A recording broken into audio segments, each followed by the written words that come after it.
কি রে বাবা গোপাল, কাজে যাবি না? তাড়াতাড়ি জমিতে যা। আরে এই তো মা, যাচ্ছি। দাও, আমাকে এবার কিছু খেতে দাও। নে, খাবার খেয়ে নে। এরপর গোপাল খাবার খেয়ে বাহিরে বেরিয়ে পড়ে আর জমির দিকে যেতে লাগে। তখনই শিমুলের সাথে গোপালের দেখা হয়। তখন শিমুল গোপালকে বলে, কি ব্যাপার দাদা, এই সকালবেলা কোথায় যাচ্ছ? আমি তো একটু জমিতে যাচ্ছিলাম রে। পুরো জমিতে যে আগাছায় ভরে গেছে, সেগুলো পরিষ্কার করতে হবে। তা তুমি আবার কোথায় যাচ্ছ? আমি একটু বাজারে যাচ্ছি, কিছু বাজার আনতে হবে। তা চলো একসাথেই যাই, তোমার সামনেই তো জমি। ঠিক আছে, চলো তাহলে। এরপর গোপাল আর শিমুল একসাথেই যেতে ধরে। শিমুল বাজারে চলে যায় আর গোপাল তার জমিতে গিয়ে কাজ করতে থাকে। আর সারাদিন কাজ করে বিকেলে গোপাল বাড়িতে আসে। মা, ও মা, কোথায় গেলে? কি রে বাবা, এভাবে ডাকছিস কেন? আমার অনেক খিদে পেয়েছে, খেতে দাও। তুই বস, আমি খাবার নিয়ে আসছি।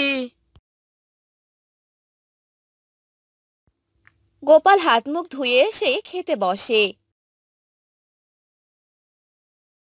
আর গোপালের মা তাকে খেতে দেয় আর বলে, হ্যাঁ রে বাবা, বৌমা তো অনেক দিন হলো বাপের বাড়িতে গিয়েছে।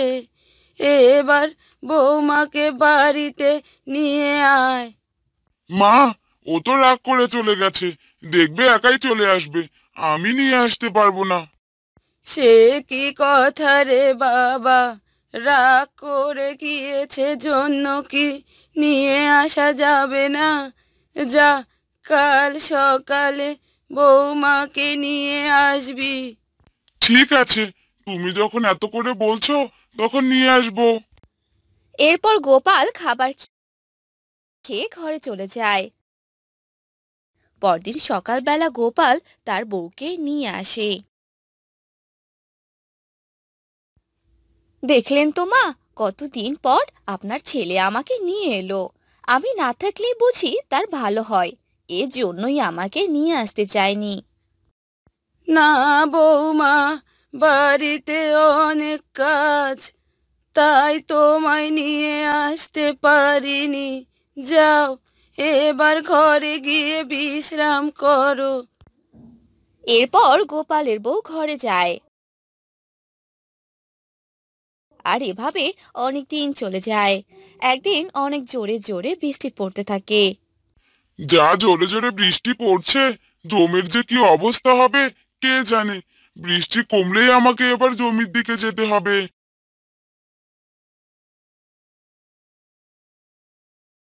কই গো, কোথায় গেলে?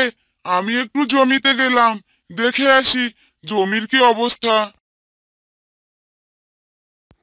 আচ্ছা ঠিক আছে, যাও তবে। এরপর গোপাল তার জমিতে যায় আর গিয়ে দেখে গোপালের জমিতে অনেক পানি জমে গেছে। জমিতে তো অনেক পানি জমে গেছে, এতে কোনো সমস্যা নেই।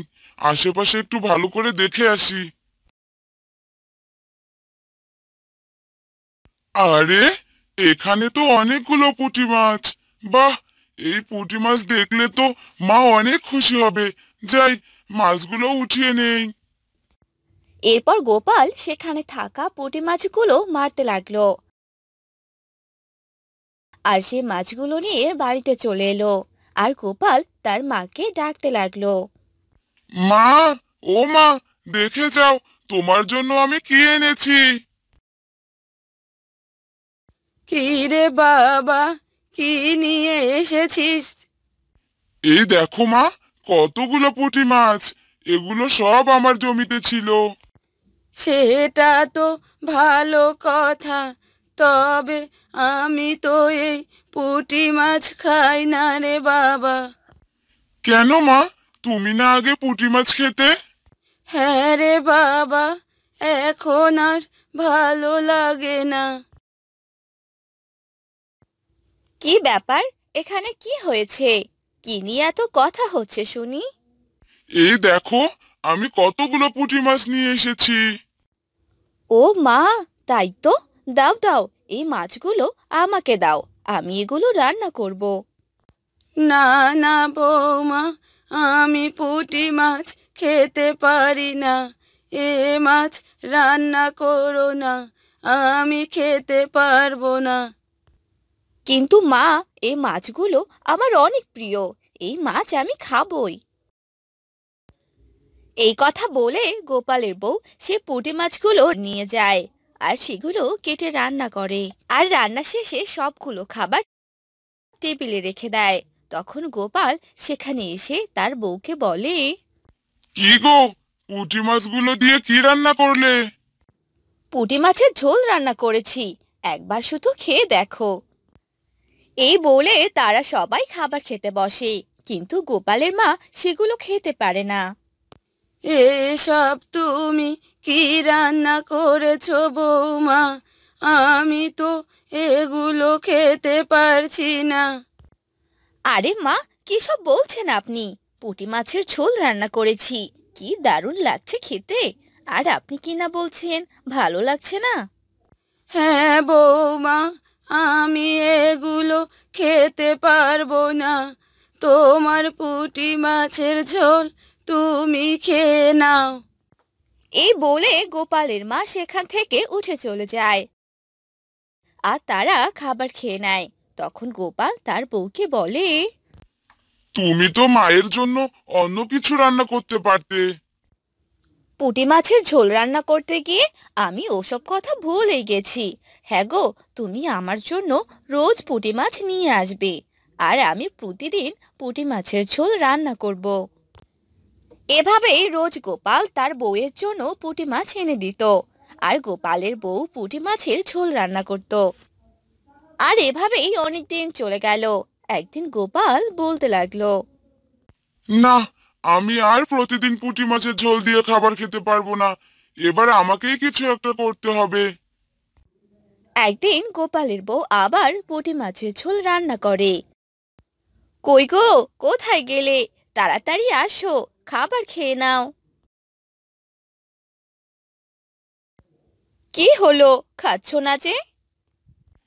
হ্যাঁ, তুমি খেয়ে নাও, আমিও খেয়ে নিচ্ছি। ওয়াক থু, ছি ছি ছি ছি, আমি এসব কি রান্না করেছি? কি বাজে খেতে! আমি আর পুঁটি মাছের ঝোল কখনোই খাবো না। এ রে, এবার শিক্ষা হলো তাহলে।